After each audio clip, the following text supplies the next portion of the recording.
The sky above Europe in the early 1940s was a battlefield unlike any seen before. Sunlight glinted off the sleek aluminum skin of a strange American aircraft, slicing through clouds like a silver arrow. German pilots, seasoned veterans of countless dogfights, caught sight of this unusual twin-boom fighter for the first time. They laughed.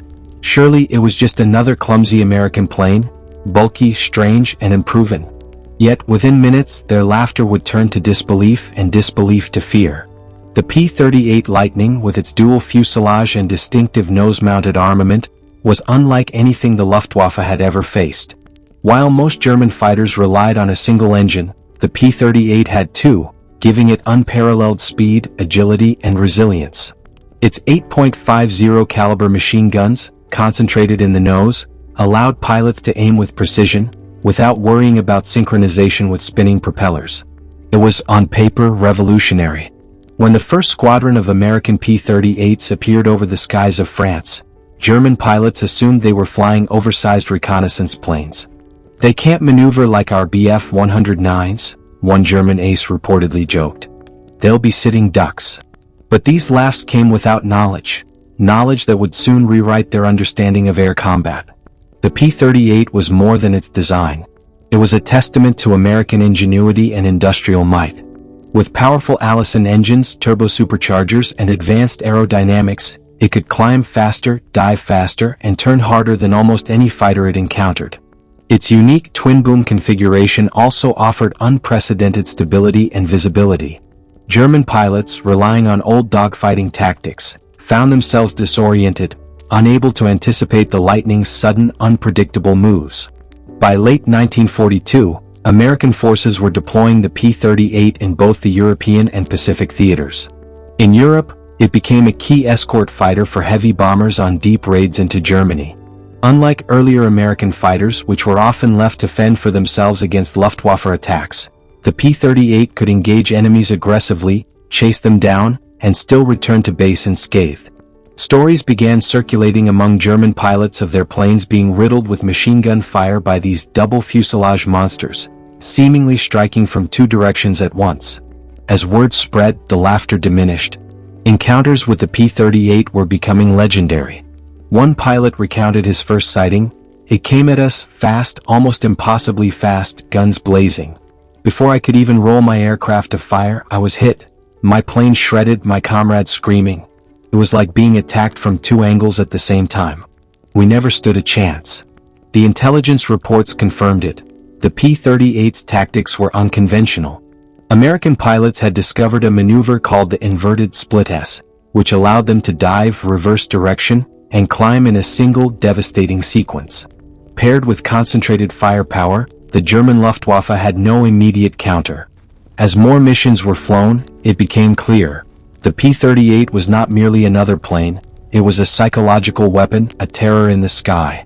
By 1943, the P-38 had begun to dominate air combat over occupied Europe. Missions escorting B-17 bombers to Berlin became testaments to its deadly efficiency. German pilots who had once scoffed at the American oddity, now spoke of it in hushed tones. In one notable engagement, a squadron of 8 P-38s intercepted a formation of 12 Bf-109s over northern France. Using altitude advantage and coordinated attacks, the American pilots divided the enemy formation, striking from above, below, and behind simultaneously. The German pilots found themselves under constant fire, unable to predict the Lightning's trajectory. Within minutes, half the enemy formation was in flames. Those who survived returned to base shaken, unable to explain how a single plane could deliver such concentrated destruction. The P-38's impact was not limited to combat effectiveness, it also changed German tactics. Luftwaffe instructors began warning new recruits about the double fuselage demon, teaching them to avoid direct confrontation. Yet avoidance often meant retreat, leaving bombers unprotected. This paradox created a new battlefield dynamic, where American air power increasingly dictated the tempo of aerial engagements. The Pacific theater offered even more dramatic encounters. Japanese pilots, initially confident in their nimble Zeros, found the P-38 Lightning's speed and firepower insurmountable. Over the islands of New Guinea and the Solomon Archipelago, P-38s employed high-speed slashing attacks, striking multiple enemies in a single pass. Japanese reports described an almost supernatural quality. The Lightning seemed to split, striking from two directions, confusing and terrifying pilots who had trained to dogfight in predictable patterns. Even when mechanical failures occurred, and the P-38 was notoriously temperamental at high altitudes, skilled pilots could exploit its twin engines to glide back to base, often sustaining damage that would have grounded other aircraft. This resilience added to its legendary status. German and Japanese pilots alike began circulating rumors that encountering a P-38 was a fight against fate itself. No skill, no tactics could reliably guarantee survival. The psychological toll of these encounters cannot be overstated. In letters home, German aces recounted the fear, the disbelief, and the awe inspired by the P-38.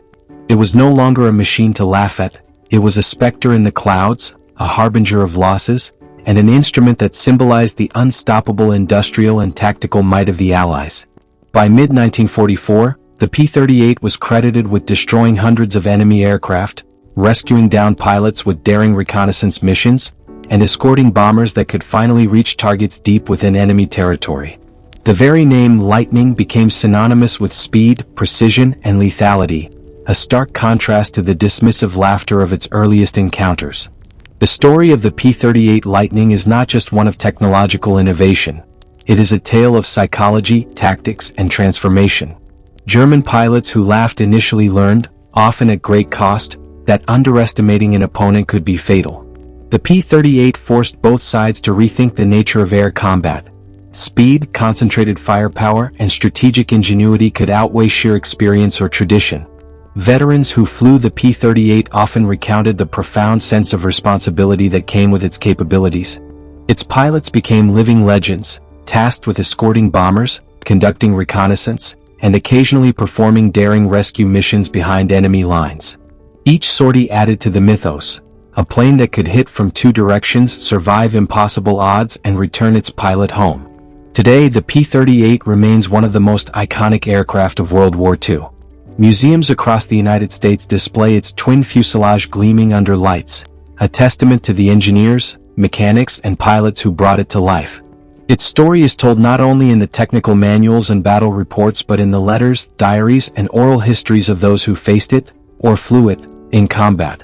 The lessons of the P-38 extend beyond aviation history.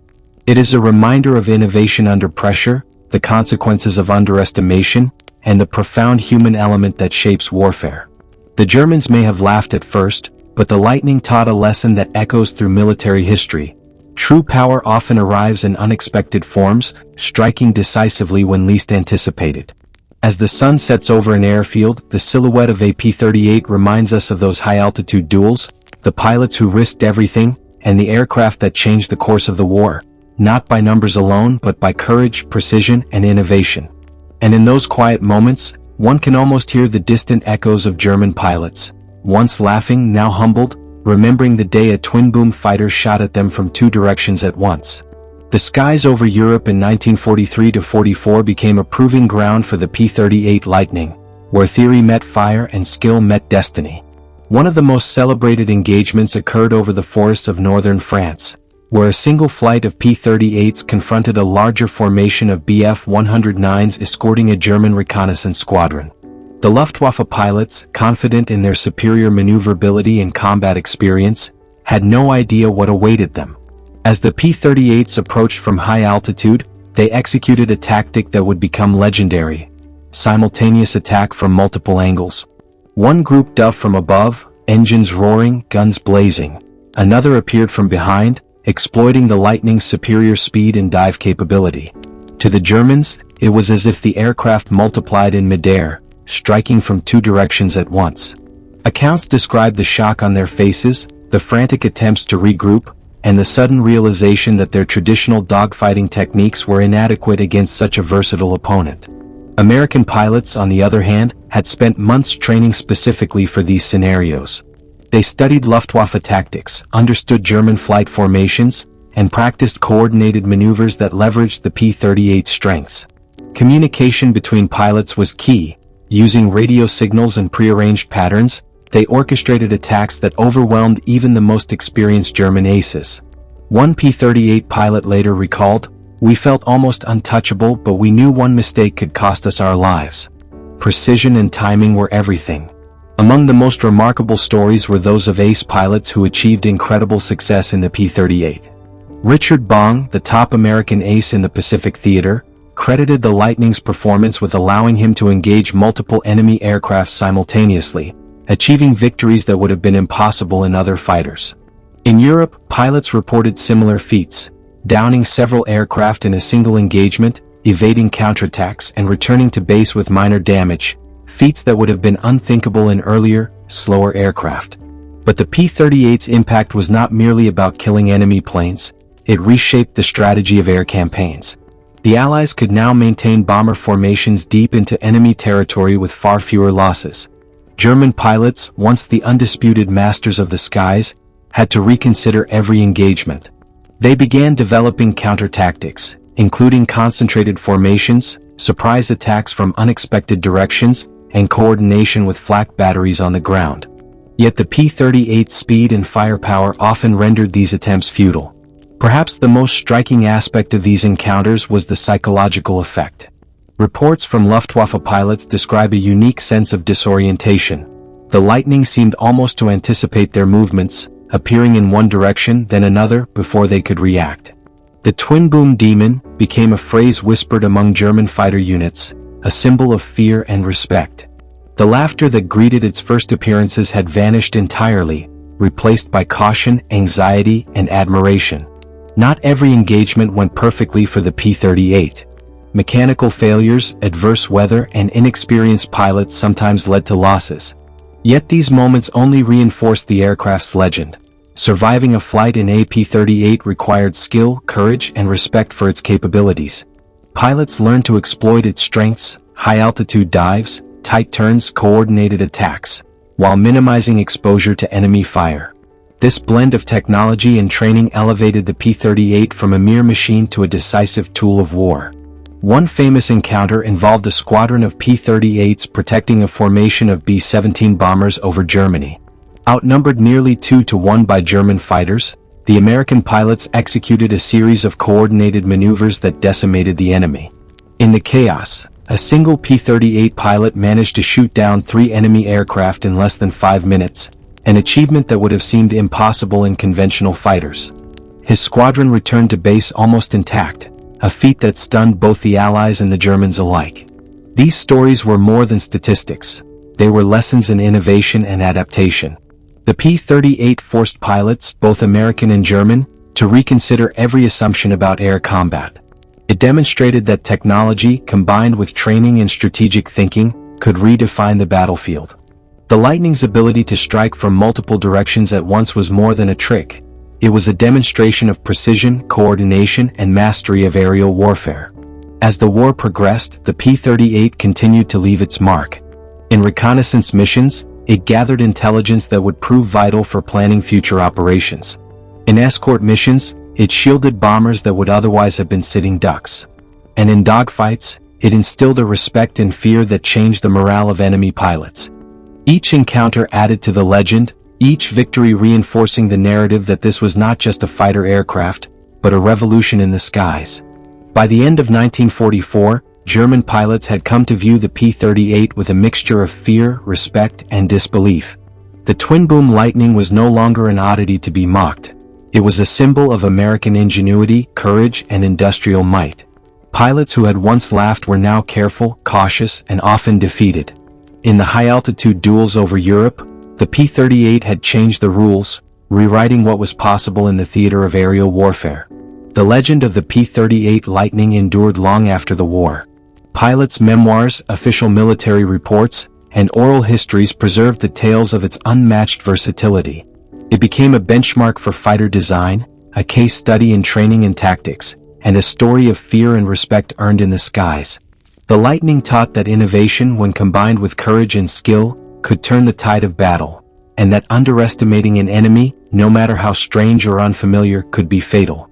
Even today, the twin-boom silhouette of the P-38 inspires awe among historians, aviation enthusiasts, and model builders. Museums across the United States proudly display the aircraft, its sleek lines and heavy nose guns a reminder of the pilots who risked